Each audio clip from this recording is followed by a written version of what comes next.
गंगा के शांत किनारों पर अर्जुन, प्रसिद्ध धनुर्धर और तीसरे पांडव गहरी ध्यानावस्था में बैठे थे। अब वो राजकुमार नहीं थे। उन्होंने एक तपस्वी का जीवन अपना लिया था और स्वयं को अनुशासन तथा आध्यात्मिक उन्नति के 12 वर्ष के वनवास को समर्पित कर दिया था। उनका धनुष गांडीव यूं ही रखा हुआ था क्योंकि वे युद्ध भूमि में नहीं बल्कि अपने भीतर शक्ति खोज रहे थे। हर दिन उनका आरंभ विधि पूर्वक स्नान और घंटों के मौन चिंतन से होता था। उनका संकल्प अटल था। उनका हर दिन विधि से स्नान और लंबे मौन ध्यान से शुरू होता था। उनका संकल्प अडिग था।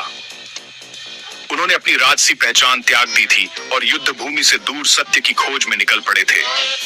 एकांत की इस कसौटी में अर्जुन ने एक नई प्रकार की शक्ति गढ़ी जो आत्म संयम और आत्मचिंतन से जन्मी थी। एक शाम जब अर्जुन गंगा में अपने रिचुअल्स कर रहे थे, तभी जल अचानक मतने लगा और एक चमकता हुआ भंवर बन गया। उसकी गहराइयों से उलूपी प्रकट हुई, एक तेजस्वी नाग राजकुमारी जिनकी उपस्थिति मोहक भी थी और शक्तिशाली भी। उन्होंने अपने जलमग्न लोक से अर्जुन को देखा था, उनके अनुशासन और आत्मबल से आकर्षित होकर। उलूपी की सुंदरता मंत्र मुग्ध कर देने वाली थी, लेकिन उसकी बुद्धिमत्ता और शक्ति ही थी जिन्होंने अर्जुन को सच में मोहित कर लिया।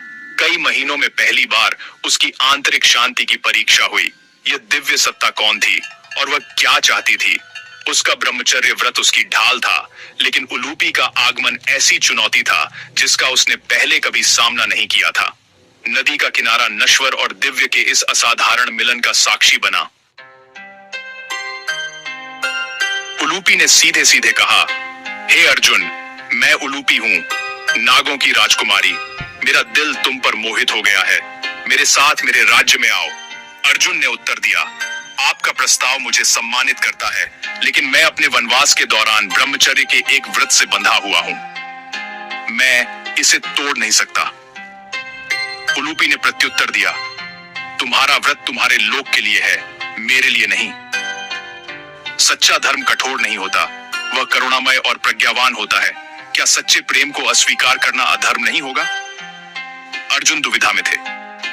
अपने व्रत के अक्षर और उस करुणा की भावना के बीच जिसे उलूपी ने जागृत किया था।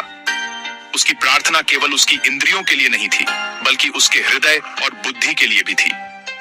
क्या कर्तव्य केवल कठोर नियमों के बारे में था या संदर्भ और करुणा को समझने के बारे में? दुविधा उन पर भारी पड़ रही थी।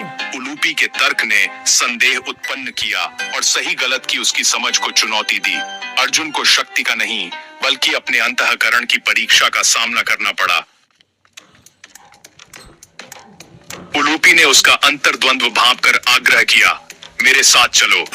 मेरा लोक अद्भुत है और तुम्हारा व्रत अक्षुण्ण रहेगा। एक आखिरी नजर के साथ वह नदी की गहराइयों में गायब हो गई। अर्जुन ने गहन चिंतन के बाद उसके इरादों पर विश्वास करने का निर्णय लिया और उसके पीछे जल में छलांग लगा दी। उसे एक प्रकाशमय नागलोक में ले जाया गया।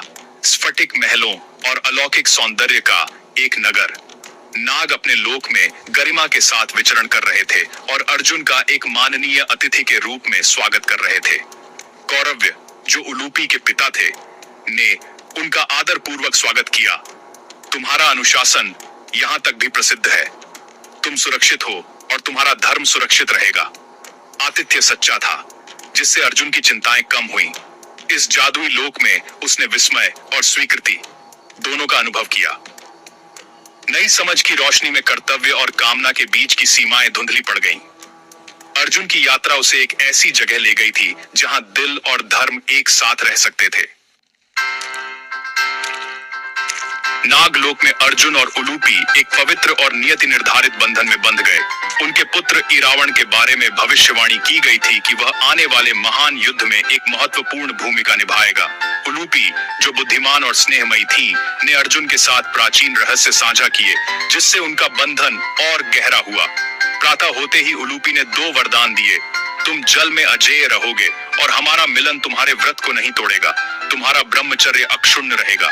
ये आशीर्वाद उसकी आत्मा और उसके सम्मान दोनों की रक्षा करते थे। उनका संबंध गहरा था, फिर भी अर्जुन का मार्ग उसे आगे बुला रहा था। कृतज्ञता के साथ उसने अपने लोक में लौटने की तैयारी की।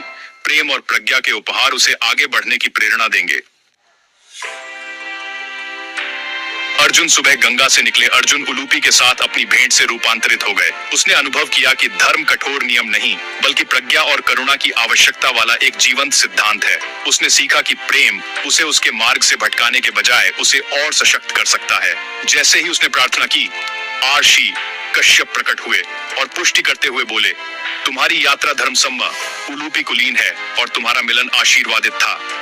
आर्षि कश्यप के वचनों से उसे शांति और स्पष्टता मिली। अर्जुन का वनवास अब केवल प्रायश्चित नहीं, बल्कि आत्मान्वेषण की एक तीर्थ यात्रा बन गया था।